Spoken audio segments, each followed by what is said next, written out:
Honorable Union Minister of State for Finance, Shri Pankaj Chaudhary ji. I also welcome Finance and Expenditure Secretary, Dr. T.V. Somanathan, Secretary Economic Affairs, Shri Ajay Seth, Secretary Deepam, Shri Tarun Kant Pandey ji, Secretary Financial Services, Tuhin Kant Pandey ji, Secretary Financial Services, Dr. Vivek Joshi, Secretary Revenue, Shri Sanjay Malhotra, and Chief Economic Advisor to the Government of India, Dr. V. Anant Nageshwaran, to this press conference. Friends, I request you to follow this following point of order. It would be good if you each of one ask one question each. That will facilitate others to ask questions. And we will try to take most of the questions in this press conference. Ma'am will directly answer your question without any preliminary statement. Over to ma'am. Over to question. Anybody? Question 71, please.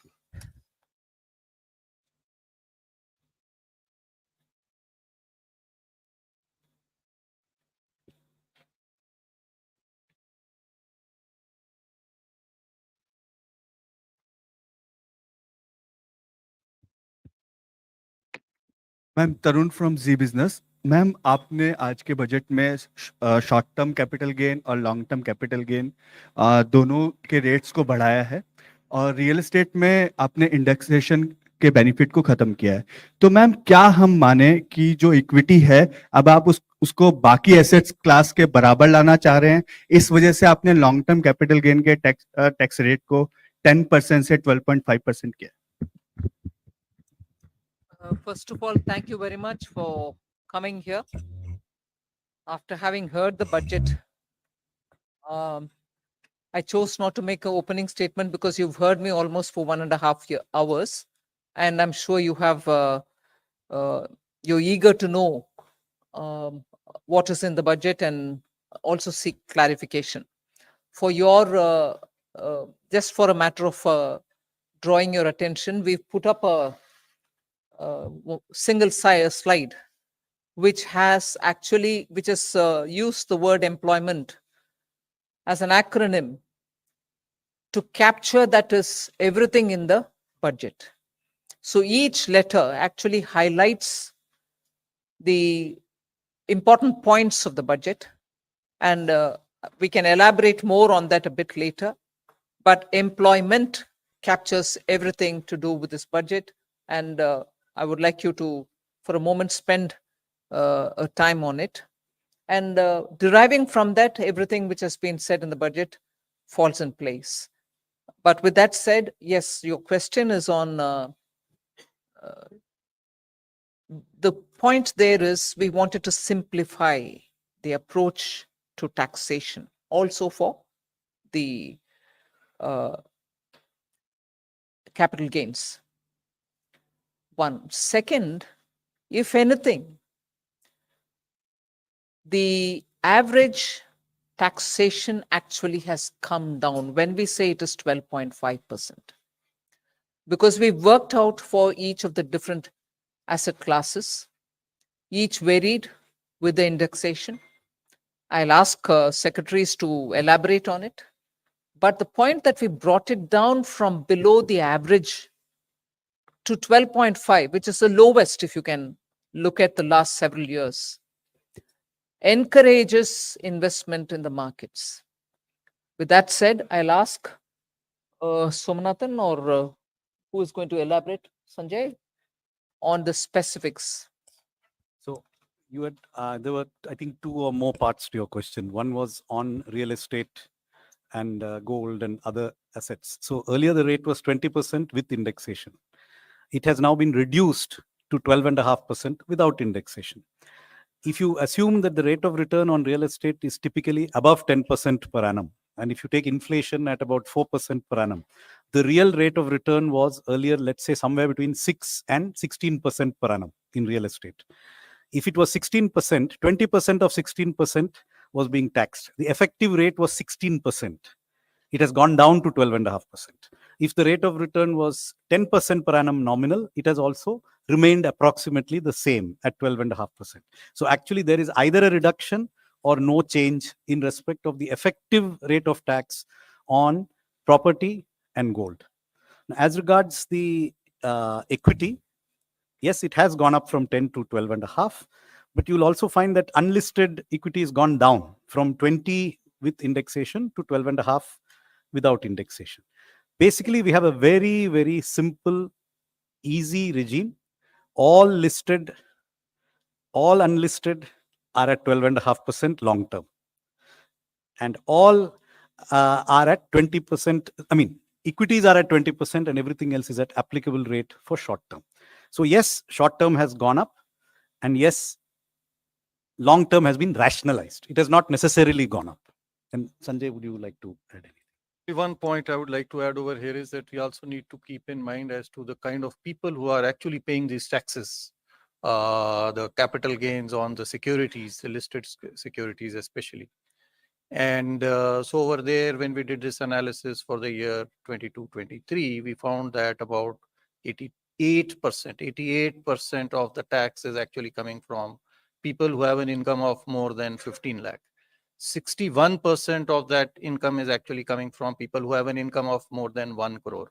That And is income on capital gains on this. And we are all aware that otherwise, the standard rate is, about 30%.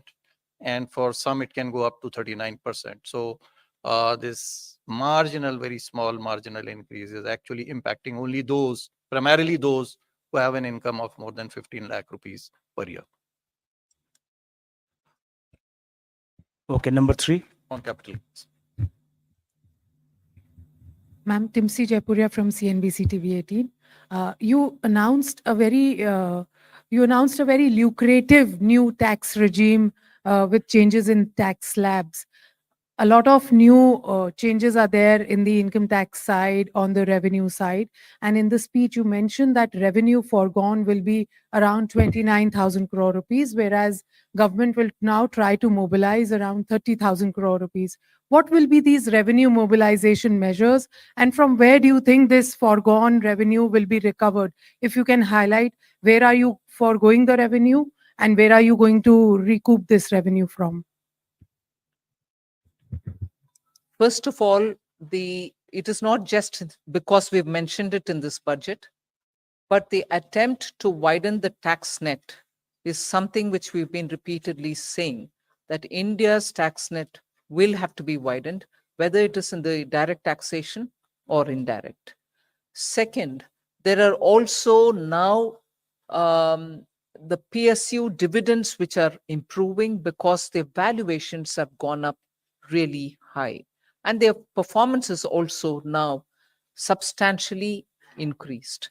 So revenue mobilization is not just tax-based. You have non-tax revenue mobilizations, which are also coming up.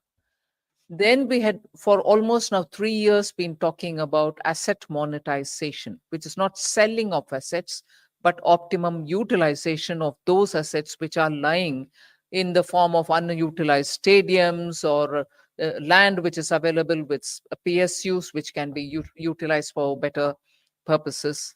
That's a third one.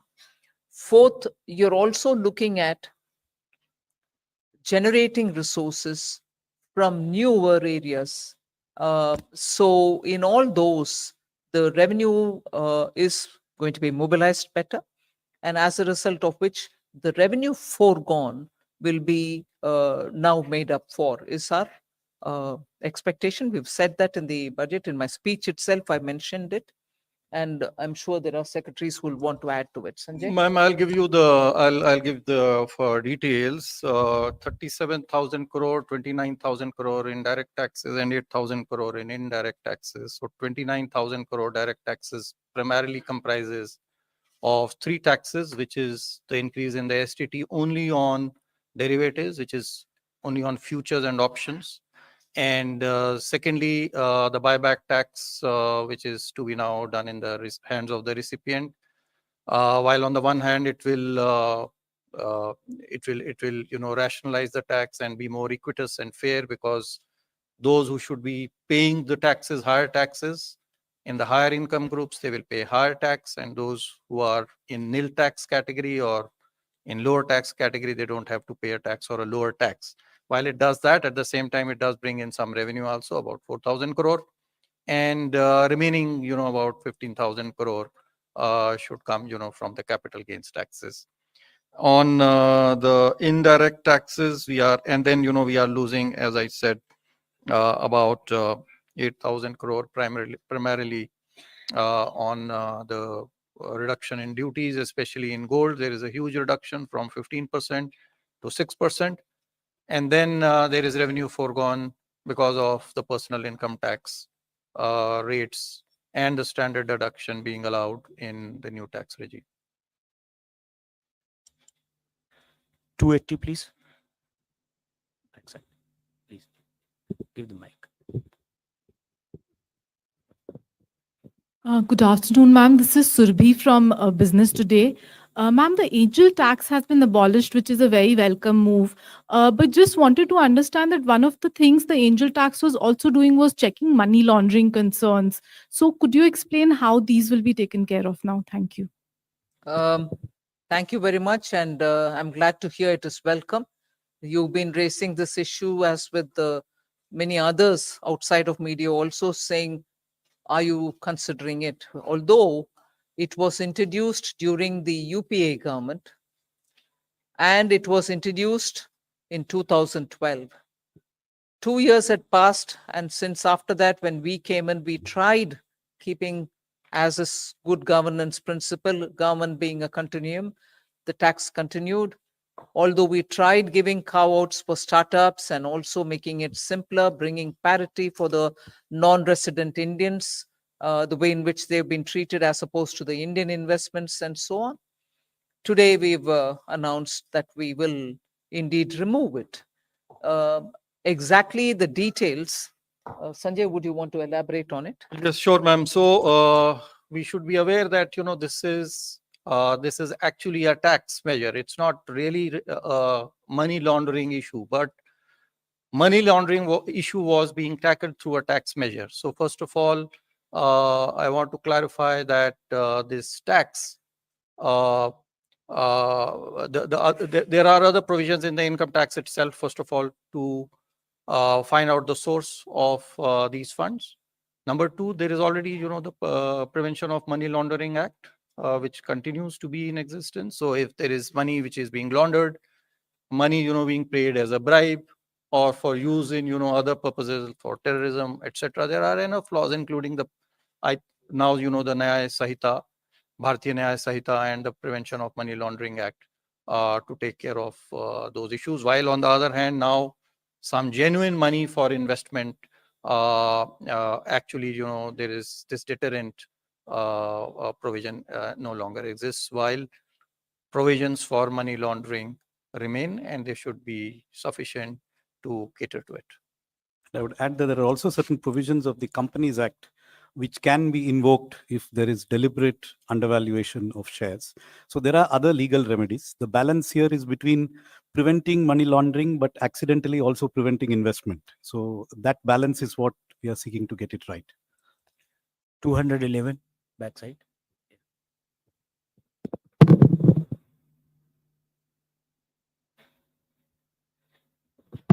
Hello, ma'am. Prakash Pedashi from ET Now. My question is, will the increased STT be applicable from April 1 or prospective? And if from April 1, will there be retrospective tax calculation for the increased amount? It's not retrospective. It is with effect from 1st of October 2024. So we are giving sufficient time for the exchanges and the people, who collect this tax to put their systems in place to be able to collect it. It's not retrospective, it is prospective. 13. 11. 11. 11. Ma'am, Karishma here from Business Today. Ma'am, congratulations to you and everybody. Ma'am, my question is on the special assistance to Andhra Pradesh and Bihar. 15,000 crore is the number that you've given for Andhra Pradesh for this financial year. is there further assistance that you are looking at, or is it going to be need based in terms of the amount? I've already mentioned it in the budget speech that 15,000 crore is coming through the multilateral development assistance, which we borrow from the multilateral banks, whether it is World Bank or ADB or AIB, whatever. And I've also ended that paragraph by saying further assistance will also be extended. There is no definitive amount. No. 152. Ma'am Alok Priyadarshi from CNBC आवाज में। Ma'am सवाल यही है कि जिस तरह से आप लोग न्यू टैक्स रिजीम को प्रमोट कर रहे हैं, इस बार भी आप लोगों ने स्लैब में चेंज किया, स्टैंडर्ड डिडक्शन बढ़ाया, तो ये मान के चलें कि न्यू टैक्स रिजीम के जरिए आप मिडिल क्लास को राहत देने की कोशिश की है इस बार। ओल्ड टैक्स रिजीम को लेकर क्या कोई सनसेट क्लॉज है? क्योंकि आपने कहा है कि जो इनकम टैक्स एक्ट है उसका हम लोग कंप्रिहेंसिव रिव्यू करेंगे, तो रिव्यू में क्या ये मान के चले कोई सनसेट टाइम आएगा ओल्ड टैक्स रिजीम को लेकर? अभी मैं बोल नहीं सकती हूँ। जरूर हमारी इरादा ये है कि सिंपलर टैक्सेशन रजीम होना चाहिए, और सिंपल टैक्स रजीम की ओर अगर हम जा रहे हैं ये रिव्यू के द्वारा, वो ही हमारी मकसद होगा कि सिंपल कर दो। ओल्ड टैक्स रजीम को सिंपल करने के रास्ते पर ही ये नया टैक्स रजीम आया है। सनसेट होगा कि नहीं होगा वो अभी मैं बोल नहीं सकती हूँ, वो रिव्यू करने के बाद ही हम एक डिसीजन लेंगे। और ये एक आंकड़ा मैं आपको दे दूं कि इस बार पिछली बार जो हमने परिवर्तन किए थे नई टैक्स प्रणाली में, तो 70% लोग अभी तक जो 4 करोड़ के लगभग हमारे पास में रिटर्न प्राप्त हुए हैं पिछले वर्ष के, 70% ने इसको प्रेफर किया है बनिस्बत की पुरानी प्रणाली को। तो बड़ी तेजी से लोग नई प्रणाली की ओर आकर्षित हो रहे हैं और हमारा यही प्रयास रहेगा। Yes. Yes, ongoing Yes. filing period. Ongoing, Yes, ongoing not filing yet. period, I mean, yeah. more returns are coming in. Yes. Yes. 271. Hi, ma'am. This is Sumit Chaturvedi, ET Now. Ma'am, the corporate tax for foreign companies has been slashed to 35%. I want to understand the broad intent of this intention behind this decision, and what kind of benefits to economy increase in investment you are expecting. You've in your own question answered it. We want more investment to come into this country, so that is why it has been brought down.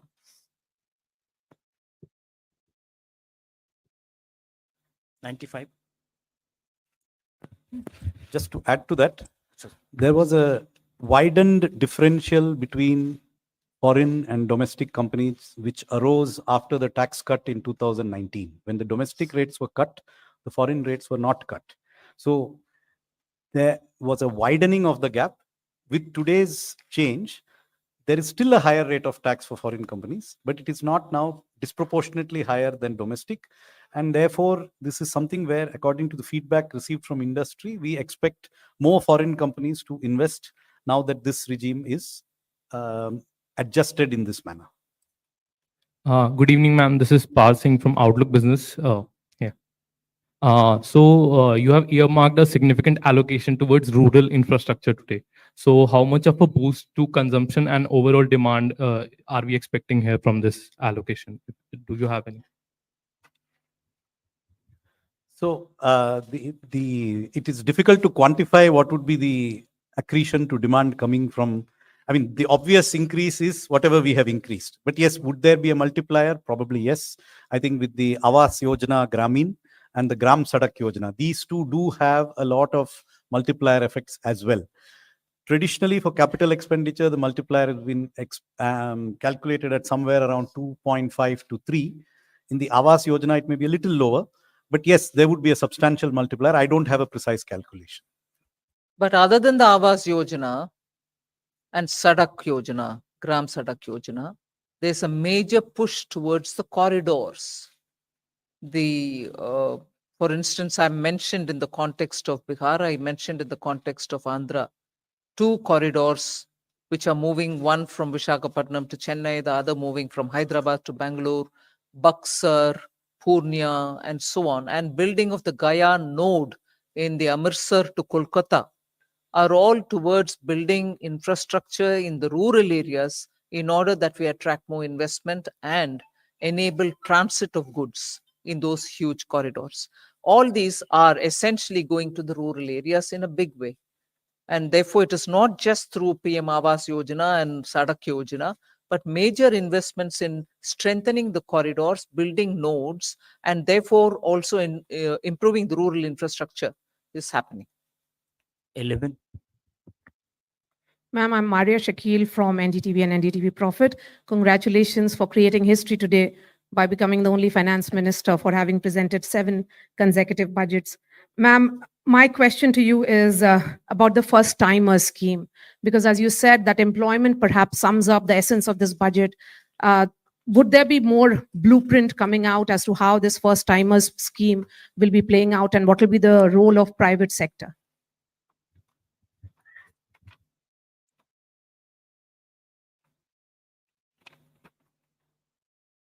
Just 1 minute.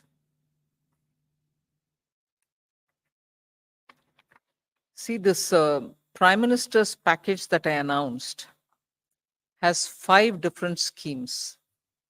The first timers is, I would think, one of the very, very innovative initiative. So what we are doing there is to be able to provide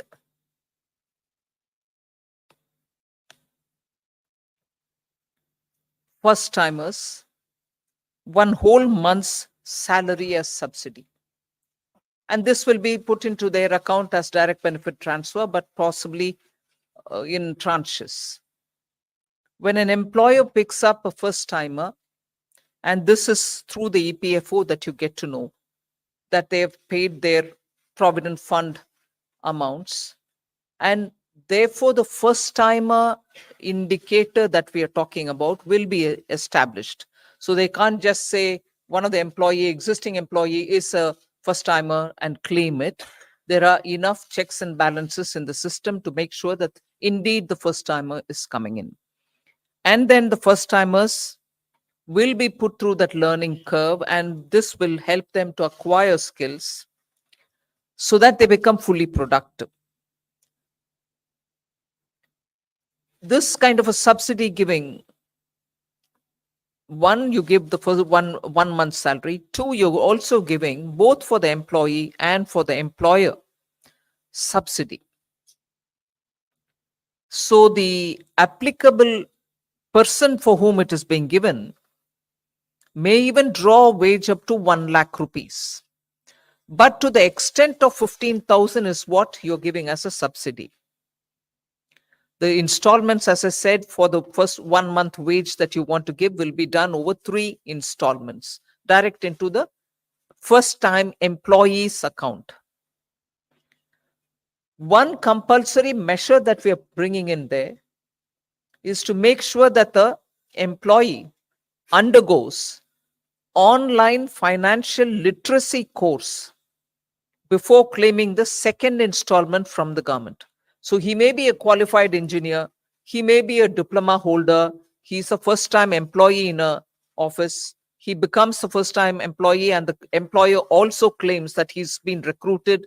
We try giving him the 15,000 rupees. He may have a salary of 1 lakh, but up to 15,000 rupees is what we are going to give. And in that, if you're giving 3 installments, the first installment will be given. But before he draws the second installment, he should undergo an online financial literacy course so that he can claim the second one. So we are not training him in engineering, we are training him in financial literacy.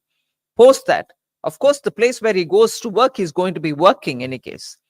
Then subsidy to be refunded if in case the employer removes him from the work within 12 months.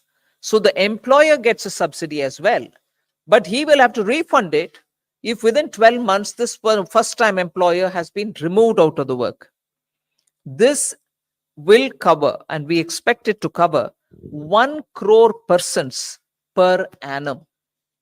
And the scheme will run for 2 years. So up to 24 months, you can have new employees brought in, new first-time employees brought in, for whom the government will give 15,000 rupees as, from our side, 1 month, what we think, 1 month salary.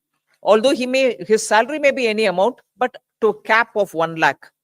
And then he undergoes some financial literacy course, post which the second installment and the third installments can be withdrawn, put into his account. But most important is, if the employer removes him within 12 months, the employer will have to refund the subsidy given to the employer.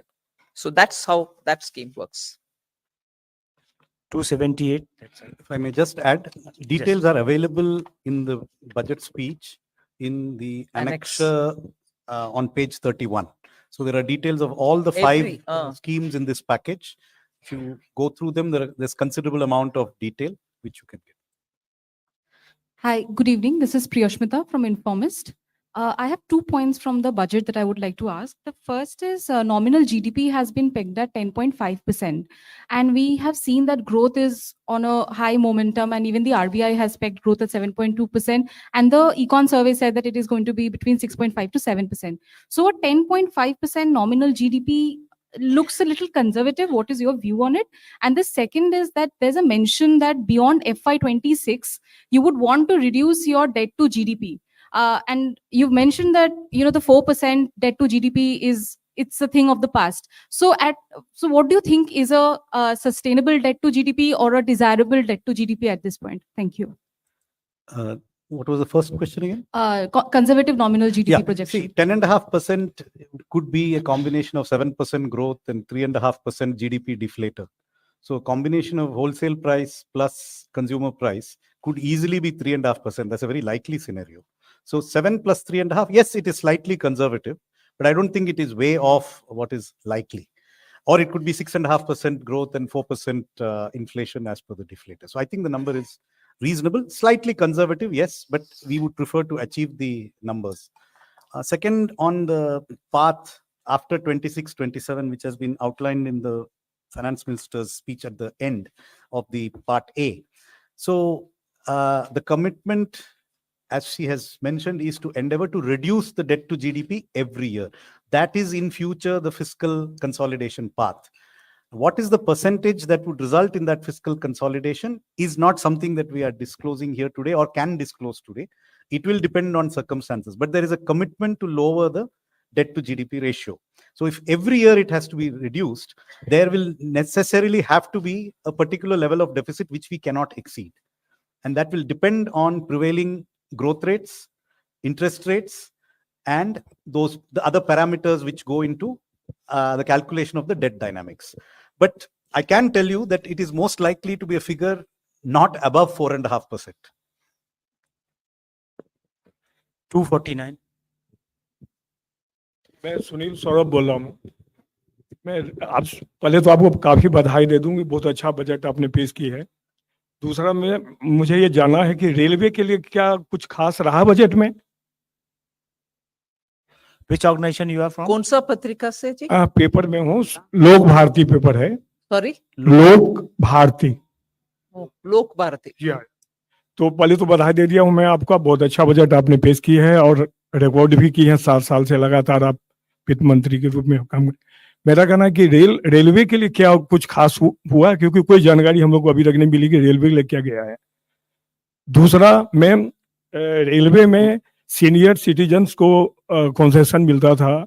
आप यहाँ PIB में है, PIB journalist को भी concession मिलता था। Corona में वो बंद हो गया। कोरोना को खत्म हुए भी 2-3 साल हो गए हैं, तो फिर से ये बहाल नहीं हुआ। क्या इसकी उम्मीदें हम लोग कर सकते हैं कि आगे बहाल होगी या नहीं?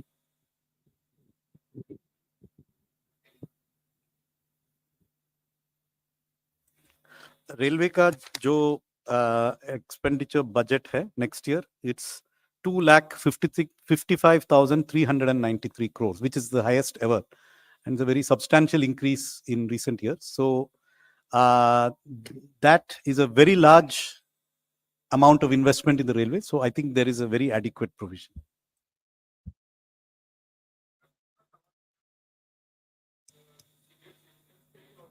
जर्नलिस्ट के लिए ठीक है, सुना। 277 please. इसमें सीनियर सिटीजन और पीआईबी जर्नलिस्ट को भी जो स्लैब में रिवीजन हुआ है उसमें फायदा है। सीनियर सिटीजन को फैमिली पेंशन में स्टैंडर्ड डिडक्शन का फायदा हुआ है। रेलवे में अच्छा ठीक। Hello, ma'am. This side. Harsh Kumar, this side from वो Business बजट Standard. का फायदा जो दिया है सर वो भी तो मिलेगा सीनियर सिटीजन्स को और सबको, रेलवे में भी मिलेगा। Hello, ma'am. Harsh Kumar, this side from Business Standard newspaper.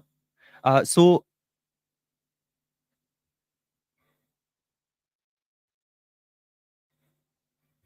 okay. So, ma'am, during your speech, you mentioned about the FDI liberalization. Can you give a bit detail about it?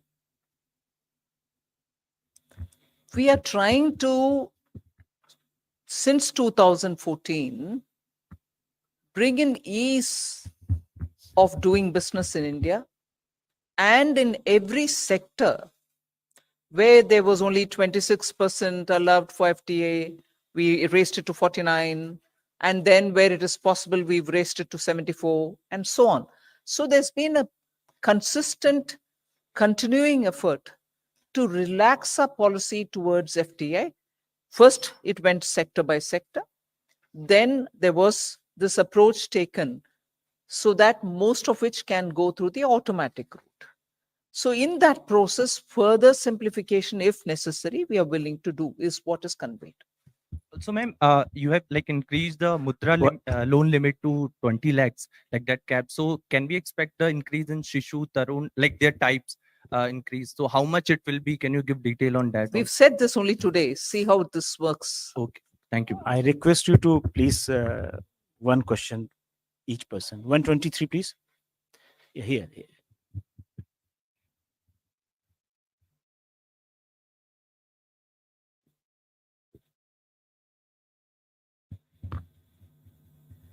Shrimi Chaudhary here from Business Standard. I just wanted to understand that budget proposes withdrawal of equalization levy. So if you could just give some explanation of what led to that, what is the intention behind that, keeping in mind the pact between India and US, which has ended on June 30th.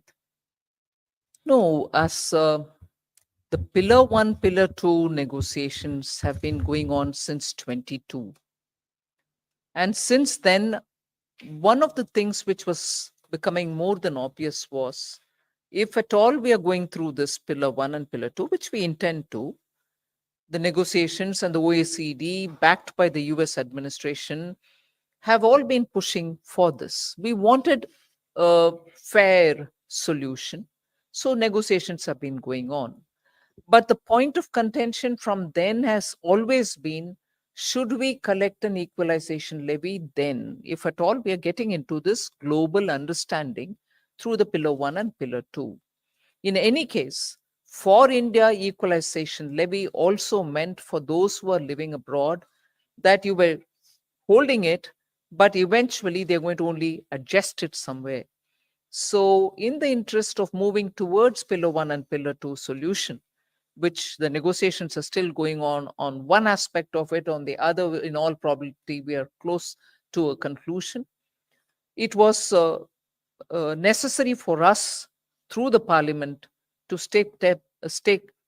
take steps to ensure that we are entering into that scheme of things without this equalization levy hanging on us, because this was important for us. But if it is a global system, this cannot continue. And therefore, with a positive approach towards the Pillar 1 and Pillar 2, we've moved forward to inform the parliament that we would like to close this. 270. I may clarify that, it is only the 2% levy which has been withdrawn. The 6% levy which was earlier imposed, that continues.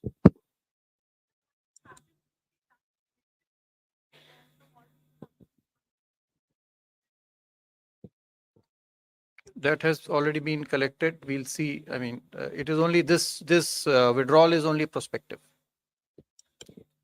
Ruchika from Business Standard this side. Ma'am, the miscellaneous capital receipts have seen an increase in this budget to almost 50,000 crore. Is there the miscellaneous capital receipts? Okay. Can you share the government's game plan as to how will we achieve this increase?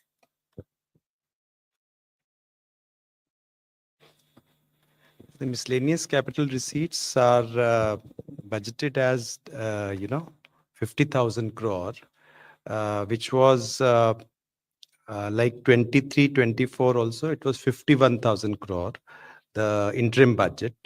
Now it's 50,000 crore, 24-25. And, this combines with all kinds of receipts, which are otherwise disinvestment receipts, asset monetization receipts, and other kinds, which will be clubbed with that. So this budgeted figure is 50,000 crore.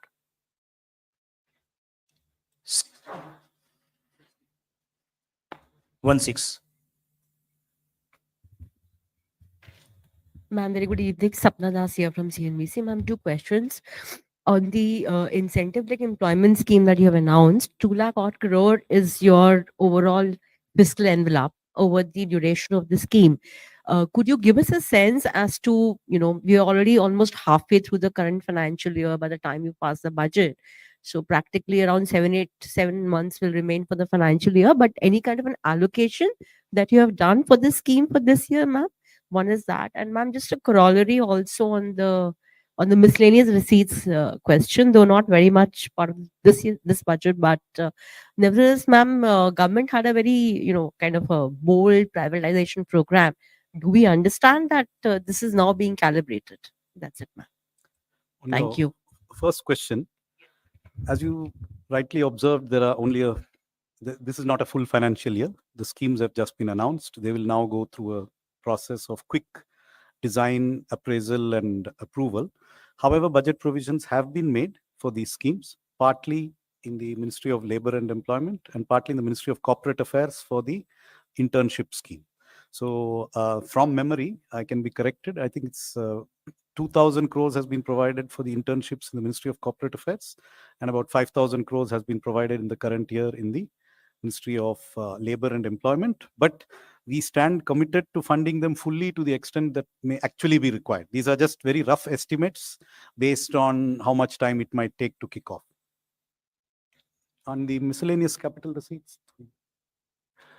Well, I think in the interim budget, FM had announced, we are going for a holistic strategy for management of equity in PSUs. And I think which includes, value creation and also, using the performance, the capex, the dividends and consistent dividend policy and the capital management all together, and also the calibrated disinvestment strategy, which also includes listing and market dilution, but all together in a holistic way so that value maximization is there. I think the same strategy is going to continue. 122.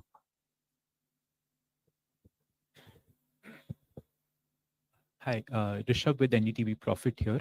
I have two questions. One on the space fund that was announced, the 1,000 crore fund. What will be the composition of this? Which will be the nodal agency, and what sort of startups will the government invest in? And on the NPS, you also mentioned that the NPS committee has made progress in the speech. Could you elaborate a bit on that?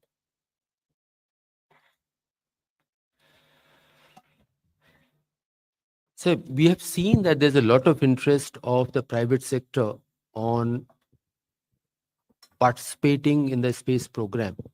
Hitherto, the participation used to be on being a supplier to the space program, but now development of the satellite, mounting experiments there, they're getting into that space. And if you recall, even FDI was opened up in that sector. This is an attempt that Indian entrepreneurs, Indian startup who want to risk capital to get into that area, that should be facilitated. We believe that the amount is 1,000 crore, but that can have a very large multiplier effect. And that's what the scheme announces. On your question on I think your second question was on the government NPS, right? So as you know, there is a committee which is looking into it. The committee has done a lot of detailed calculations of the fiscal implications of different ways of addressing what are the expressed sort of priorities of the employees. We have been in dialogue with state governments. We have had discussions with each and every state government. We have met the staff side of the government has a staff consultative machinery, a formal machinery. We've had 4 meetings of that machinery to understand what are the staff's priorities. And our attempt is to design something that is fiscally prudent, but also meets what are the core priorities of the staff in terms of having a secured retirement income, which provides for their needs. So this is a balancing act, because obviously there are costs. The more you give, more expensive it is. And so we are at an advanced stage of working out various options, and we are also discussing these options with the staff side. Just to correct the budget estimate that I gave earlier, 10,000 crores has been provided in Ministry of Labour and Employment for the new employment schemes, and 2,000 in Ministry of Corporate Affairs. Yeah. 125. Good afternoon. I'm Nikunj from Reuters. A follow-up on that FDI facilitation. You said that government will take steps to facilitate FDI. The Eco Survey also yesterday said that the government should import capital from China so that there's a right balance between investments and trade. So will the government also take steps to quickly facilitate investments from China that have been pending for long? And secondly, you've come up with an NPS for minors. So will that also have some sort of tax benefits to nudge people to enroll for NPS so that a pension coverage increases? Thanks. See, Economic Survey gave its view on the investments from China.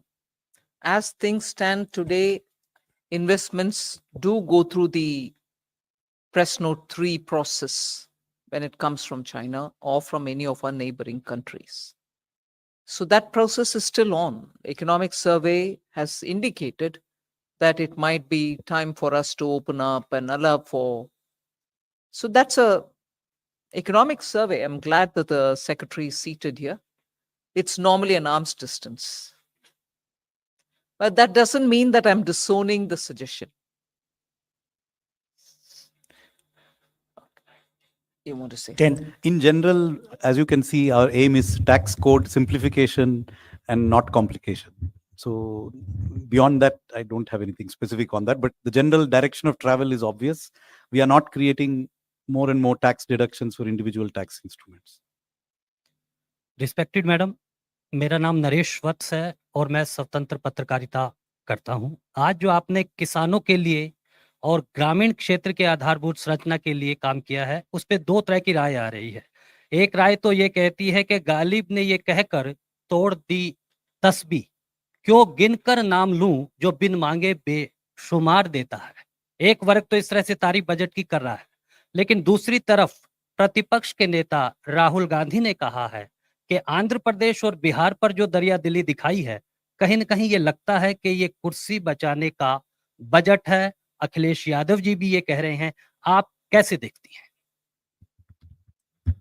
Jin INDI alliance का members साथ होकर के भी 230 पार नहीं किया, और जहां BJP अकेला 240 तक पहुंचे, और प्री इलेक्शन अलायंस के साथ आज सरकार तीसरी बार बनाए, प्रधानमंत्री जी का तीसरी बार, स्वतंत्र भारत के चरित्र में पिछले 60 साल में जो नहीं हुआ अभी हुआ है। कुर्सी बचाने के बात करने वाले पार्टियों थोड़ा सोच ले। उनके अलायंस 230 कुल मिलाकर कितने पार्टियां थे? 25, 26 पता नहीं, मैं गिनी नहीं, बट इंडी 37 पार्टीज कुल मिलाकर के 230 पार नहीं किया, और वो बोल रहे हैं कुर्सी बचाने के लिए। जब प्रधानमंत्री मोदी जी तीसरी बार प्रधानमंत्री बने और देश के लिए इतना घोषणा भी कर रहे हैं जिससे भारत देश का हर राज्य सामने आए, डेवलप हुए, और 1.50 लाख करोड़ इस बार बजट में स्टेट्स के लिए हम दे रहे हैं बिना इंटरेस्ट 50 साल के लिए फ्री। फिनांस कमीशन तो हमारे उनके सजेशन में इसका जिक्र तक नहीं किए, हम ही कर रहे हैं। स्टेट्स के साथ काम करने के लिए। हर स्टेट का उनके अपने अपने प्रोजेक्ट्स जो प्रोसेस के चलते हुए आता है, उन सबको हम मानते हैं और जरूर उनको जो फाइनेंस करना है वो हम करेंगे, मगर जिक्र इतने इसलिए नहीं किया बजट में कुर्सी बचाने। जब उनका टोटल को एक और बार चुनावी सीट जो जीते हैं वो 101 और बार उसको गिनकर देख लें, 237 पार्टीज कुल मिला करके कुर्सी बचाने वाले बात बोलने का अर्हत अधिकार उनके पास नहीं होता है। 121. Ma'am, Meghna Mittal from Money Control. In the union budget, you have announced financial support to MSMEs for shift to clean energy and also a new mechanism for credit so that they do not go into stress and they do not turn into NPAs. Any details on I'm that? so glad you asked this question.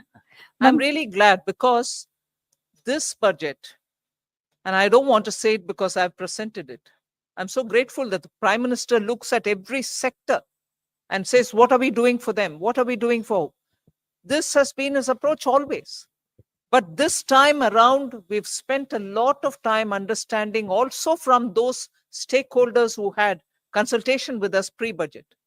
And MSME's request it has been for now several years that when they reach the SMA 1 stage itself, they get to be very, very tensed because banks stop their finances, meaning banks don't no longer lend to them. They are stressed as it is.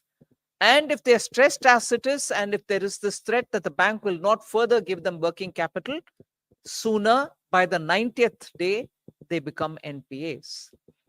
In order to give them a good workable solution, and I'm indeed grateful to this entire team of secretaries here, they spent a lot of time also talking with RBI to see how best we can address this issue.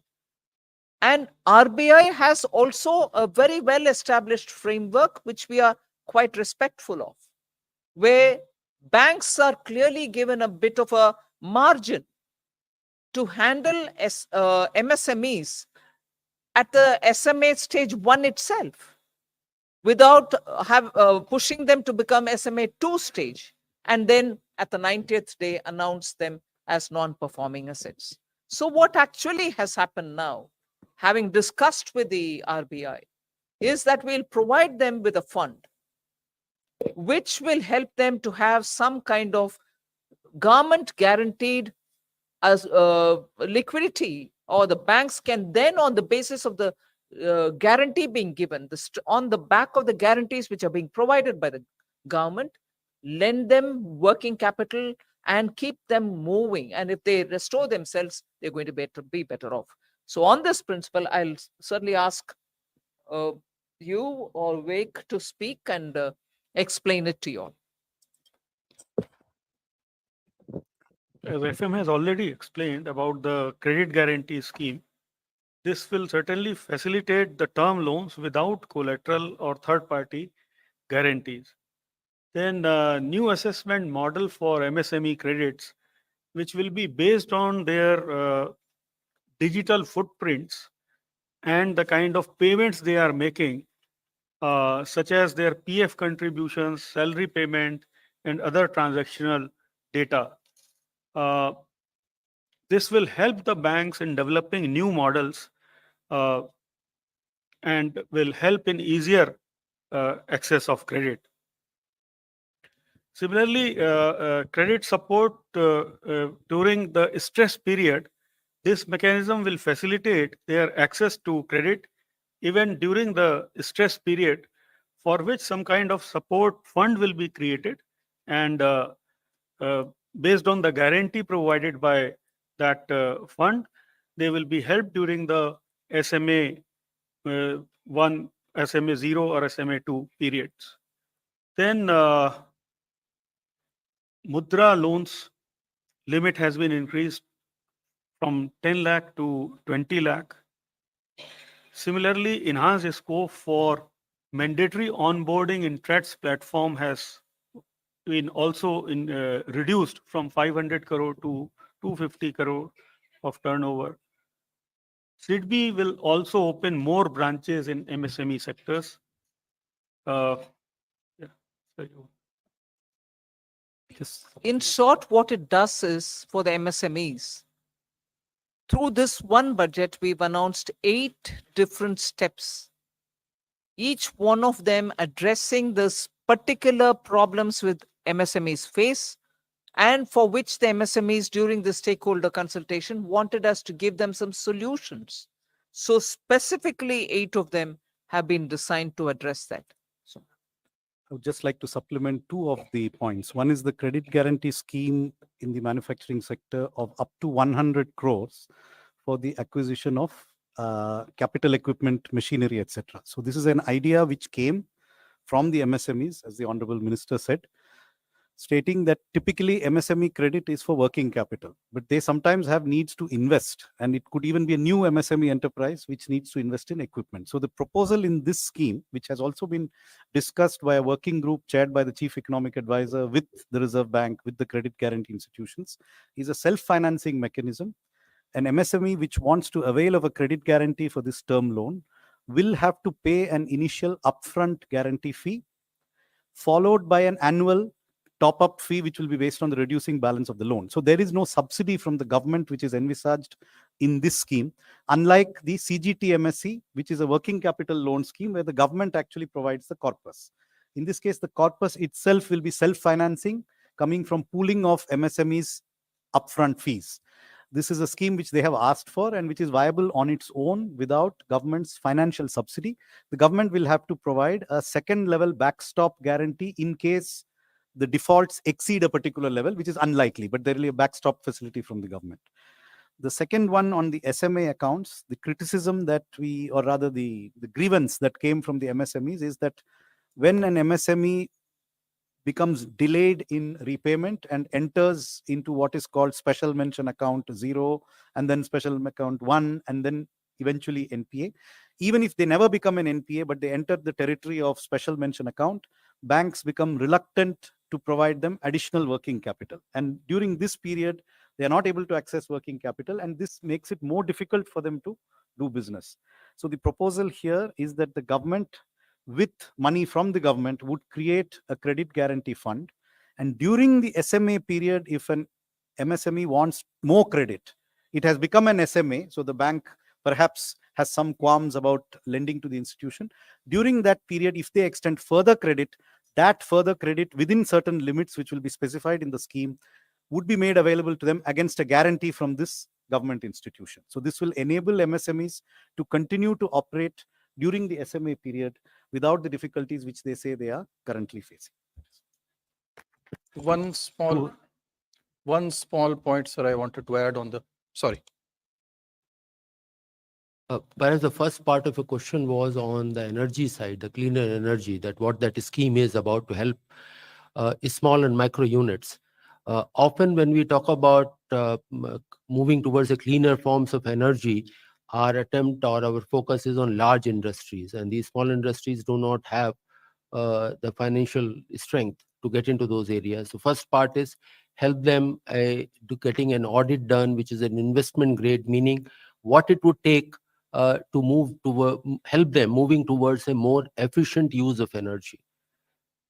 A step prior to that is move them to a cleaner forms of energy, whatever they have been using it. And we know that for some of the traditional industries, the fuel being used is not really clean. This has health issues, it has environmental issues. So that is particular scheme is providing them an organized audit system plus a financial support. Just one small point which could not be highlighted in the speech, but which is primarily aimed at MSMEs, pertains to the expenditure that is allowed on partnership firms for the salary that is paid to the working partners. So presently the limits are for the firms which have the firms which have a profit of 3 lakh or less, it is capped at 1.5 lakh rupees, or 90%, whichever is lower. So this limit has been increased to 3 lakh and up to a profit of 6 lakh. So this will also reduce taxation on these partnership firms, most of which are in the micro and small enterprises sector. Thank you. 212. There.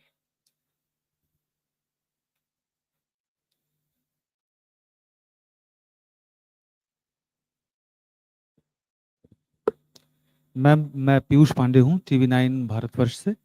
मेरा सवाल capital gain tax को लेकर के है, जिसमें आपने long term को लेकर के जो प्रपोजल दिया है, उसमें इंडेक्सेशन का जो फायदा है वो खत्म कर दिया गया है। इससे मिडिल क्लास और लोअर क्लास को सीधे तौर पर नुकसान होगा। क्या आपने इस बारे में जो प्रस्ताव दिया है उसके बारे में थोड़ा सा बताएं।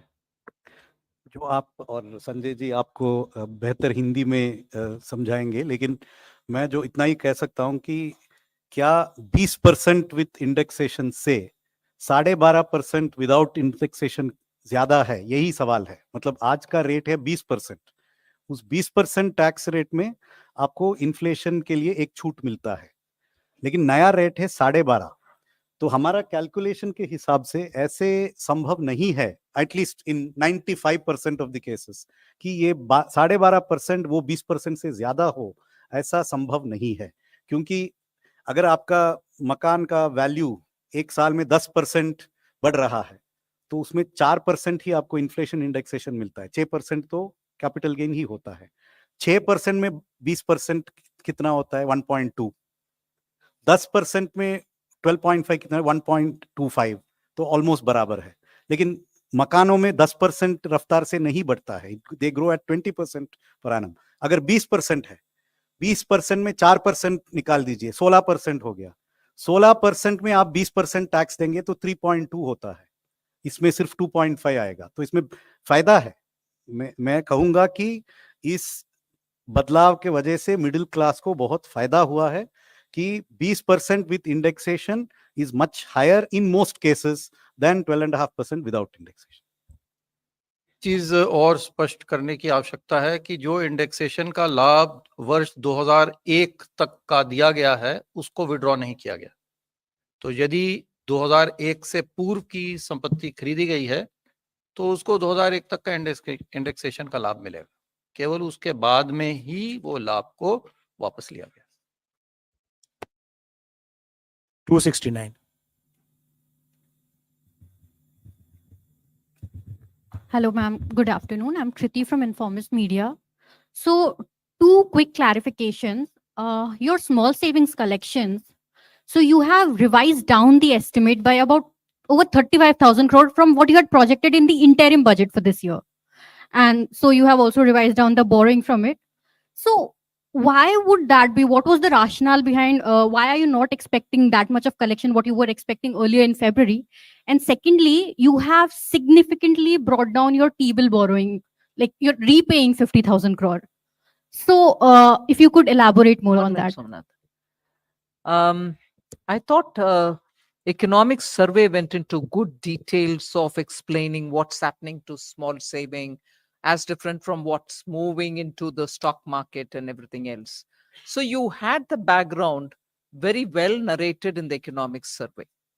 One. And now, on the basis of what we've given in the budget, many things can be understood and explained. Somanathan will get into the details. Also, I would think it is only prudent for the government to make sure that your T-bills are handled much more prudently. In the very way in which you ask the question, that comes out. But in any case, you can get the details from the finance secretary. So, as I'm sure you're referring to the same sheet, the expected receipts from small savings, which were 4,71,000 last year, that is revised estimates, were actually 451 in the provisional actuals. So between the revised estimate and the actuals, there was a slight decline. Taking that decline into account, we just projected that what we expected would not be realized during the current year. Why has this happened? It is a mix of various other factors, the attractiveness of other investments such as the stock market, which have been discussed, bank deposit rates going up. So there could be a variety of reasons, but this is a projection. Our projection is what we have given here of 4,20,000 crores. As regards T-bills, as you know, the fiscal deficit has been reduced between last year and this year, and between the interim budget and this budget. That reduction we have chosen to reduce primarily in the T-bill segment rather than in the dated securities. So that's a conscious choice to reduce our exposure to the short-term T-bills.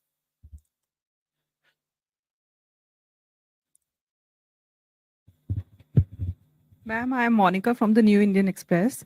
Ma'am, regarding this Income Tax Act, I want to know what are the major issues or concerns that have prompted the government to undertake this comprehensive review, and if you can shed light on the anticipated timeline for the implementation of these changes. I think not just this year, but we've been talking about simplifying personal income tax. The direct taxation code itself is something which has been discussed now for nearly 4-5 years, as much as I remember. Since 2019, we've been talking about it, if not earlier. So the idea is gradually we are moving towards a simplified taxation regime. And of course, even as we talk about it, also to bring down the incidence of tax itself. So there is no new context, but a context which has prevailed for some time, and therefore we are taking this review up now. As to how it'll and when it'll come into force, it'll be too early for me to say. I've just announced it. We'd like to do it at the earliest. I think I've given some kind of a 6 months time or some 6 months.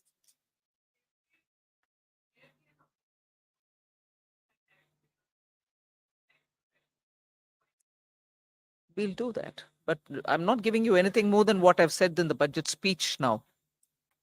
272. I'm holding 272. Yeah. Working majority in parliament मैं सीताराम येचुरी जी ने एक सवाल किया जो मैं समझना चाहता हूं बेसिकली। आप अपना परिचय दे दें। मेरा नाम कृष्ण मोहन शर्मा है, मैं भारत एक्सप्रेस में एडिटर हूं। सीताराम येचुरी जी ने आज कहा कि सरकार फिजिकल डिफिसिट कम करना चाहती है, इसका मतलब ये होता है कि सरकार खर्चा नहीं करना चाहती, और खर्चा नहीं करना चाहती इसका मतलब सरकार गवर्नमेंट डिपेंडेंट कंज्यूमर सोसाइटी बनाना चाहती। सीताराम येचुरी जी के आइडियोलॉजी कम्युनिस्ट आइडियोलॉजी है। मैं उसको इधर इसलिए जिक्र कर रही हूँ, सरकार के द्वारा जो खर्च, पर्टिकुलरली कैपिटल एक्सपेंडिचर, मतलब asset creation, public asset creation, private नहीं, पब्लिक एसेट क्रिएशन के लिए 11 लाख इस बजट में घोषित किया है। 11,11,111 करोड़ सिर्फ इस साल बजट में पब्लिक एसेट क्रिएशन के लिए, जो सभी लोगों के लिए, जनता के हित में जो एसेट बिल्ड होता है, जिससे रोजगार बढ़ती है, जिससे जाना आना उसका सुविधा होता है, जिससे हमारी कैपेसिटी पोर्ट्स में, एयरपोर्ट्स में बढ़ती है। ये खर्च पब्लिक के लिए, सभी जनता के लिए जहां उठा रहे हैं सरकार, खर्च कहां कम कर रही है? थोड़ा बजट रिपोर्ट को पूरा पढ़ने के बाद उनके बयान देने के लिए सुझाव दीजिए।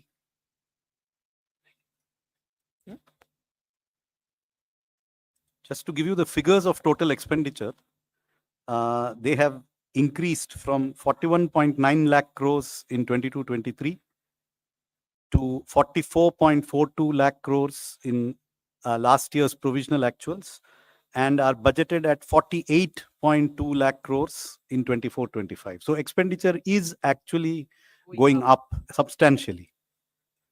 265. Revenues are also going up. 265, please.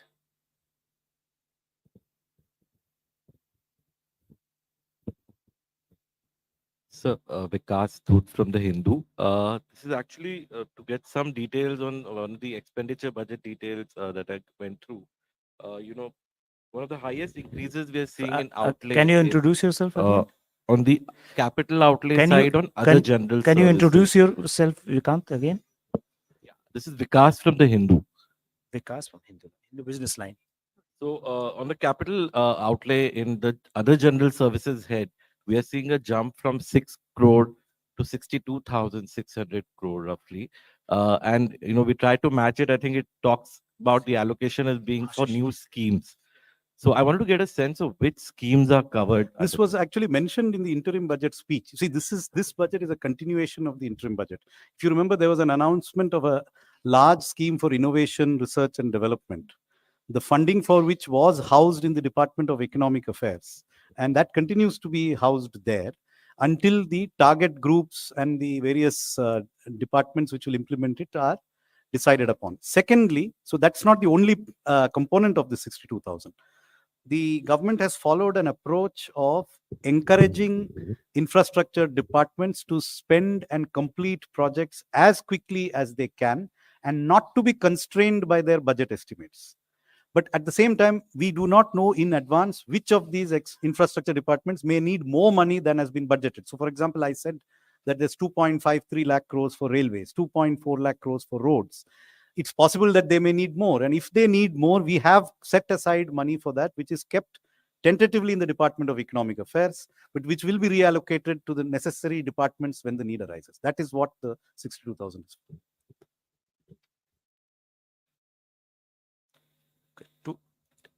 Anybody else wants to? Okay, 62. मैं लक्ष्मण CNBC आवाज से दो चीजें, एक तो गोल्ड पे इंपोर्ट ड्यूटी में अच्छी खासी कटौती की गई, इसके पीछे क्या सोच है?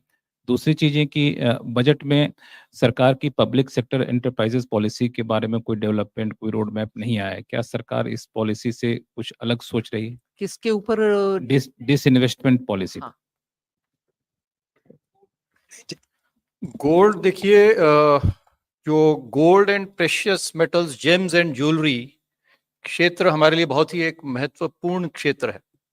ये ध्यान रहे कि जो कुल निर्यात होता है भारत का, उसका लगभग 8% से अधिक भाग इस क्षेत्र से आता है।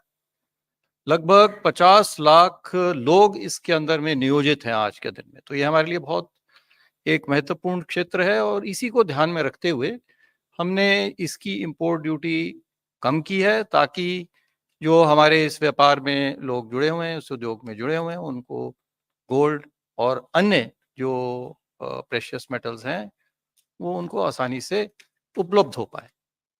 मुख्य कारण इसका यही है। हाँ, ये संभव है कि इससे जो कुछ आप पिछले समय में देख रहे थे कि अनअकाउंटेड आयात जो है वो हो रहा था या स्मगलिंग हो रही थी, उस पर भी कुछ अंकुश लग सकता है।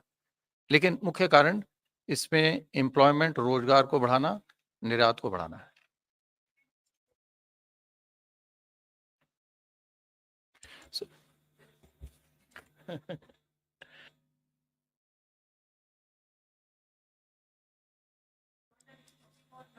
No, very well taken. He will say it in English, but I'm wondering if it's a journalist from the South.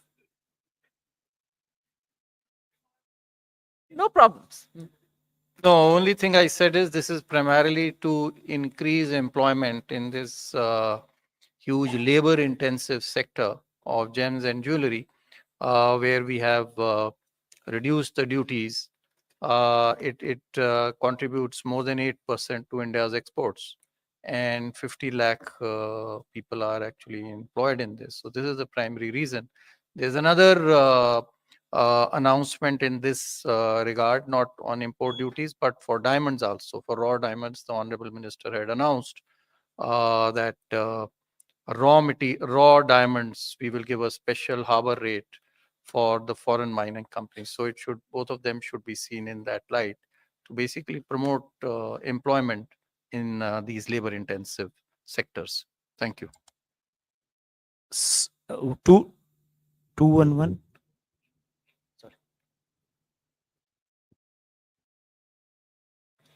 Lakshman जी, जैसे मैंने बताया कि हमारा जो holistic disinvestment strategy, holistic strategy है वैल्यू क्रिएशन की, उसके बीच में वैल्यू जैसे हम क्रिएट करते हैं तो उसका कैलिब्रेटेड डिसइन्वेस्टमेंट भी होती है। जैसे पीछे भी लिस्टिंग हुई थी, इरेडा की लिस्टिंग हुई थी, उससे पहले LIC की हुई थी, मार्केट डेल्यूशंस भी हैं। तो मतलब कैलिब्रेटेड वे से करेंगे, लेकिन वैल्यू क्रिएशन पे फोकस है, जिसमें कि सबसे बड़ी बात है कि उनके फंडामेंटल परफॉर्मेंस के बारे में CPSEs के, उसके बाद उनके कैपेक्स से लिंक उनकी कंसिस्टेंट डिविडेंड पॉलिसी आपने देखा होगा नॉन टैक्स रेवेन्यू में गवर्नमेंट काफी मतलब अर्न की है अबाउट 63,000 करोड़ पिछले साल भी आया है इस साल भी 56,000 करोड़ का प्रावधान किया गया तो इन सब दृष्टि से लगभग 1 लाख करोड़ जो है वो सीपीएससी डिविडेंड और मिसलेनियस कैपिटल रिसीट्स के लिए भी रखा गया 211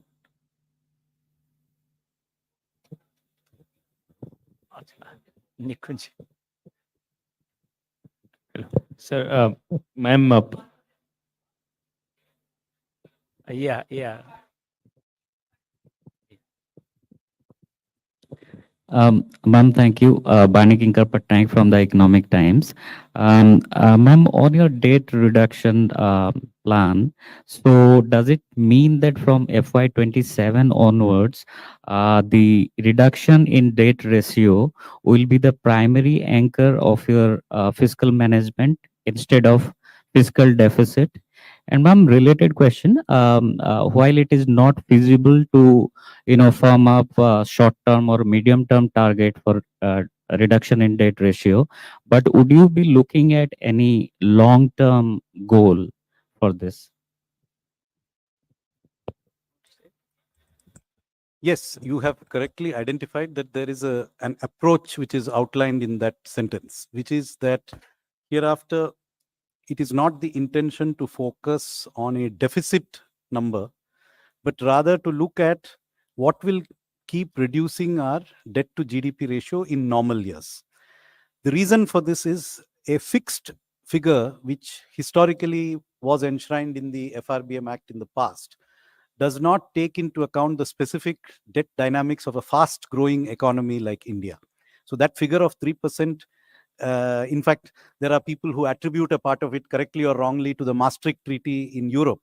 But the growth rates of those countries are very low. So what is sustainable in a fast growing economy is very different from the debt which is sustainable in a slow growing economy. So India is today the fastest growing large economy in the world. The deficit which we can support in a particular year without expanding our debt is not necessarily 3%. It is much more than 3%. As I said earlier, it is probably less than 4.5%. But so without getting into specifics, yes, it is a new approach that the government has spoken about. And so each year's calibration will be based on what will be a percentage which will keep our debt on a reducing path. Now that will of course be set out closer to the year when it comes into effect. 17 number, then Nikunj will come back to you. Ma'am, this is Arun from ETV. Can I ask a question in Telugu? Ma'am, అమరావతికి సంబంధించి 15,000 crores మీరు ఈరోజు announce చేశారు. దీంతో పాటు పోలవరం ప్రాజెక్ట్కి సంబంధించి announce చేశారు. సో 15,000 crores గవర్నమెంట్ గ్రాంట్ ఇస్తుందా లేదా లోన్ రూపంలో ఇస్తుందా? ఒకటి. రెండు, పోలవరం ప్రాజెక్టుకి సంబంధించి అనౌన్స్ చేసినారు. పోలవరం ప్రాజెక్టు పూర్తి సపోర్ట్ ఇస్తామని చెప్పారు. ఎంత మొత్తంలో ఇవ్వటానికి అవకాశం ఉంది కేంద్ర ప్రభుత్వం నుంచి? ముందుగా పోలవరం గురించి మాట్లాడితే దానికి ఒక పోలవరం నేషనల్ ప్రాజెక్ట్స్, సో అది కేంద్ర ప్రభుత్వం మీద ఉంటుంది. Most national projects national project అని చెప్పినప్పటికీ అది సెంట్రల్ గవర్నమెంట్ ఇంప్లిమెంట్ చేస్తుంది. కానీ ఇక్కడ ఆంధ్రప్రదేశ్ గవర్నమెంట్ ఇంప్లిమెంట్ చేస్తుంది నేషనల్ ప్రాజెక్ట్ని. అది 2014లో మనం ఒప్పుకున్నాం ఆ కండిషన్కి. దాని ప్రకారం రీహాబిలిటేషన్ ఎంతవరకు కట్టుబాటు ఉంటుంది, ఎంతవరకు గ్రామంలో ఉన్న వాళ్ళని అక్కడి నుంచి తరలించినప్పటికీ వాళ్ళకి ఇవ్వాల్సిన అమౌంట్ ఎంత ఉంటుంది, రిలీఫ్ రీహాబిలిటేషన్ 2013 యాక్ట్ కింద, ఇవన్నీ డీటెయిల్స్ అప్పటికే ఒక లెవెల్ ఒప్పుకున్నాక క్యాబినెట్ నుంచి అప్రూవల్ తీసుకున్నారు. అప్రూవల్ ఒక ఎత్తు వరకు పోలవరం డ్యామ్ బిల్డ్ చేయడానికి. దాని తర్వాత కన్స్ట్రక్షన్స్ మొదలు పెట్టినప్పటికీ మెల్లమెల్లగా ఒక హైట్ వరకు వచ్చి దాని తర్వాత కింద ఉన్నటువంటి గ్రామాలకి ఇచ్చాం కానీ పైన ఉన్నటువంటి గ్రామానికి ఇవ్వలేదు. ఇట్లాగా కొత్త కొత్త ఇష్యూస్ రావడం మొదలైంది. సో నేను మీకు చెప్పవలసిన విషయం ఏంటంటే, ఇప్పుడు వరకు ఒప్పుకున్న అన్ని కండిషన్స్కి గవర్నమెంట్ ఎంతవరకు డబ్బు ఇవ్వాలో అది ఇస్తాం. ఇప్పటికీ ఇంకా కొత్త ప్రాబ్లమ్స్ కూడా కొంచెం వచ్చున్నాయి. నేను ఆ వివరంలో వెళ్ళలే. కానీ అది ఒక నేషనల్ ప్రాజెక్ట్. మేము ఒప్పుకున్నాం. సెంట్రల్ గవర్నమెంట్ అది తనకంటూ ఉన్నటువంటి ఒక ప్రాజెక్ట్ అని ఒప్పుకుంది. సో, అది కంప్లీట్ చేయడానికి ఎంత అవుతదో అంత మేము చేయాల్సిందే. తర్వాత అది గ్రాంటా? లేదు సెంట్రల్ గవర్నమెంట్ నేషనల్ బ్యాంక్ నుంచి తీసుకొస్తున్నారు ఏంటి అనంటే నేషనల్ ప్రాజెక్ట్ అన్నప్పటికీ ఖర్చు మాది కదా! సో, గ్రాంటా అని అడగడానికి అక్కడ ఆస్కారం లేదు.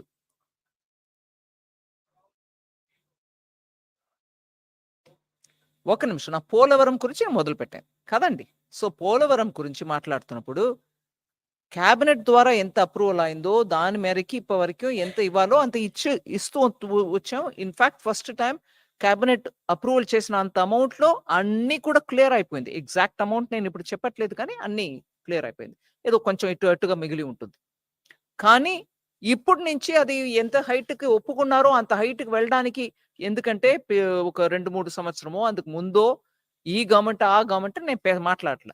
మొత్తానికి దాంట్లో ఉన్నటువంటి ఇబ్బందుల్ని దాటుకొని ఇవాళ అది కంప్లీట్ చేయడానికి ఎంత అవుతదో అది మేము వాళ్ళతోటి కలిసి మాట్లాడి దానికి ఫుల్ సపోర్ట్ ఇస్తాం అనేదే మా స్టేట్మెంట్. కరెక్ట్? రెండో ప్రశ్న ఏంటండి? 15,000 was for capital. Amaravati capital. Yes. Amaravati capital construction ఎందుకంటే ఆంధ్రప్రదేశ్ రీఆర్గనైజేషన్ యాక్ట్ మేరకి స్టేట్ క్యాపిటల్ బిల్డ్ చేయడానికి సెంట్రల్ గవర్నమెంట్ దానికి స్టేట్ గవర్నమెంట్‌కి హెల్ప్ చేయాలని యాక్ట్ ప్రకారం ఉంది. So, capital city Amaravati build up చేయడానికి మేము డెఫినిట్‌గా వాళ్ళకి అసిస్టెన్స్ ఇవ్వాలి. ఇప్పుడు నేను చెప్పిన 15,000 కోట్లు వరల్డ్ బ్యాంక్ అసిస్టెన్స్ తోటి మేము వాళ్ళకి తెప్పిస్తున్నాం. దానికి కౌంటర్ పార్ట్ ఫండింగ్ కూడా ఉంటుంది. కానీ ఇవాళ స్టేట్ పొజిషన్ ఎలా ఉంది? అది ఎట్లాగా వాళ్ళు ఇస్తారా? ఇవ్వలేరా? అది మేము సెంటర్ నుంచి గ్రాంట్ ఇచ్చుకుంటామా? ఇవన్నీ చూసి వాళ్ళతోటి మాట్లాడుకొని చేస్తాం. ఎందుకంటే ఆఖరికి ఆ క్యాపిటల్ లేకుండా 10 సంవత్సరం వెళ్ళిపోయాయి. ఆంధ్రప్రదేశ్‌కు ఒక క్యాపిటల్ ఉండాలి. భారతదేశంలో ఒక రాజ్యం ఉందనంటే క్యాపిటల్ లేకుండా అది ఆంధ్ర. అది యాక్ట్ ప్రకారం ఈ పాటికి క్యాపిటల్ అక్కడ ఉండాల్సిందే. నేను ఎవరు చేశారు, ఎవరు చేయలేదు అనే విషయத்துக்கு వెళ్ళలే. ఆ క్యాపిటల్ బిల్డ్ చేయడానికి కేంద్ర ప్రభుత్వం పూర్తిగా కట్టుబడి ఉంది. 211. Ma'am, though there are several decisions on custom duties in the budget, but the steel companies have approached government in order to increase custom duties on their finished products to discourage import of various products, especially from China and Vietnam. So, why the government has decided to ignore this decision? I'll have Sanjay talk about it, but the steel industry came and met me almost 3-4 days before the budget presentation, a week before. But of course, they've been saying for a very long time. But Sanjay, you want to get into Ma'am, we details? have taken a number of measures. Steel, you see, is a very, very important sector because it is a primary metal which is used by everyone. So one has to take a very balanced view over there. So that while our manufacturing industries have some kind of support, I would not like to use the word protection, but at the same time we can't have very high duties on them, which they will ultimately pass on to consumers and increase inflation. So our effort really has been to make it possible for them to be able to produce at low rates. So here in this budget, there are proposals to reduce BCD on certain inputs. Number one, there is ferrochrome, which is used by them. We have exempted BCD duty on them. There was a demand from them to continue a concessional rate on steel scrap at 2.5%. We have continued that. So there are quite a number of measures to help and support the steel industry. Thank you. 263, you wanted to ask? 263, yes, ma'am.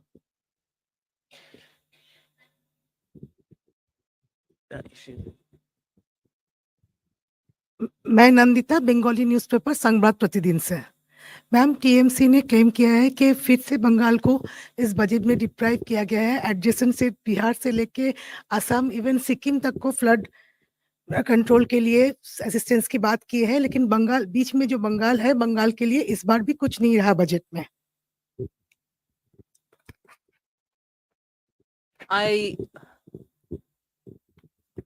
आप हिंदी में प्रश्न पूछिए, please allow me to speak in English. See, it's very important for us to understand that if the name of a state is not mentioned in the budget, it doesn't mean that they don't get anything at all. As per the proposals, as per the schemes, as per the different projects which are growing in different states, every state will get what they have proposed for or what the schemes want to reach out for. No state will get missed out. So first, let us dispel this thing about, oh, you've not mentioned my state's name, so I'm not getting anything. Purvodaya includes West Bengal.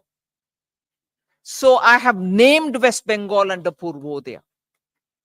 And I've also said for the development of these states in the Purvodaya, so that they can become engines of Vikasit Bharat. I said that in the voter on account budget. Now also I have said that they will play a critical role in Vikasit Bharat. So I don't think we have left out any state. I mean, the intention is not to leave out any state. Yeah. So that is one thing to be clear. Second, it's very difficult to say this, but I would want to say it. In schemes which are meant for all the states, and since you asked me about Bengal, with due respects, I want to say, they didn't want to be part of some of our schemes. Can I then say Bengal is excluded? No, I don't say that. The schemes are available for Bengal also. They didn't want it. So it's very easy for some states to point out saying, you have not mentioned anything about my state. There are schemes which are running for their state which they didn't want. So let me reassure through you all states. Every state is covered under every one of the schemes which Prime Minister's launched. Every project which states bid for do go through the process and they get funded either under the central sector scheme or under the centrally sponsored schemes. So no state is going to be left out just because I've not named each and every state in my budget speech. These books which come out with complete details at the back, the ones which come up with the expenditure statement or project schemes and other things which are there, expenditure profile, do name which state gets what. Take a couple of hours, go through it, and after that tell me on which scheme your state or any state is missed out and the reasons you can tell me, ask me to explain. I will. So let that be very clear. I have not named many states in the speech, but this includes every state. Every state. 279.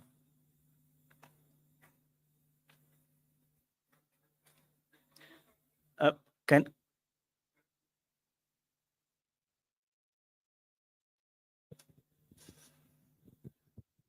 Ma'am, hi. This is Rick Kundu from Mint. Wanted to understand what happens to the retrospective angel tax cases now. Retrospective angel tax cases. The corporates fighting Sanjay, them. do you want to? There is no retrospective tax that we have imposed. We are very, very careful about that. We don't want to impose any retrospective tax. And in same light, if there is any such previous case which is there, those cases will continue. Of course, we will see them in light of, the facts and circumstances of each case. And I can assure you on behalf of the finance minister and the board present over here that it's only, where there is actually a money laundering over there, only in those cases, that this tax will actually be will it be imposed. Thank you. 63. Ma'am, मैं अमलेंदु हूँ, freelance journalist हूँ। केंद्र सरकार के 47 lakh employee इस budget को लेकर के काफी बेसब्री से इंतजार कर रहे थे, जो 8वें वेतन आयोग को लेकर के कुछ बजट में कहा जाएगा या प्रावधान किया जाएगा, लेकिन इस बजट में कहीं कुछ दिख नहीं रहा है। तो क्या सरकार 8वें वेतन आयोग के बारे में नहीं सोच रही है, या सोच रही है तो फिर उसके लिए क्या कुछ प्रावधान करने की योजना है? ठीक है, कुछ अनाउंसमेंट करना है तो करेंगे। वैसे भी वो इम्प्लीमेंटेशन 26 जनवरी से ही लागू होना था, होने वाले हैं। सो उसके बारे में कुछ है तो बोलेंगे। 21. Yeah, good evening, ma'am. I'm Siddharth from Bloomberg. This side. Yeah. खत्म कर दिया हाँ, एक बार पूछ No, चुका no, हूँ। I haven't asked. I'm asking now. ठीक है, I'm पूछ Siddharth from लिए। Bloomberg. I Bloomberg. just wanted to know, in this holistic approach of disinvestment, is stake sales or privatization strategic still on the table? Because there seems to be a complete silence on that. नहीं, please repeat your question. Keep the mic closer to you. Yeah, I'm Siddharth from Bloomberg. Yes. My question is on this holistic approach on disinvestment. Is privatization, strategic sales still on the table? Because there seems to be a complete silence on that. Well, no, first of all, I'll have Tuhin answer if you want details. But I've explained this several times. Privatization or disinvestment, as decided by the cabinet, is a cabinet decision. It has to be honored. But the timing is something which the government will have to choose.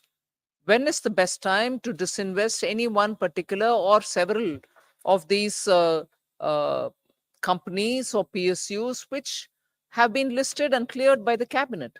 So, post-COVID, we have disinvested. You've seen that, whether it is Air India or the steel plant in Orissa. And many others have also been done. They may be smaller compared to the size of Air India. But cabinet decisions will have to be honored anytime. Thank you very much. Friends, the tea has been arranged at cafeteria at 4th floor. Please have the high tea. Thank you very much. Thank you, ma'am.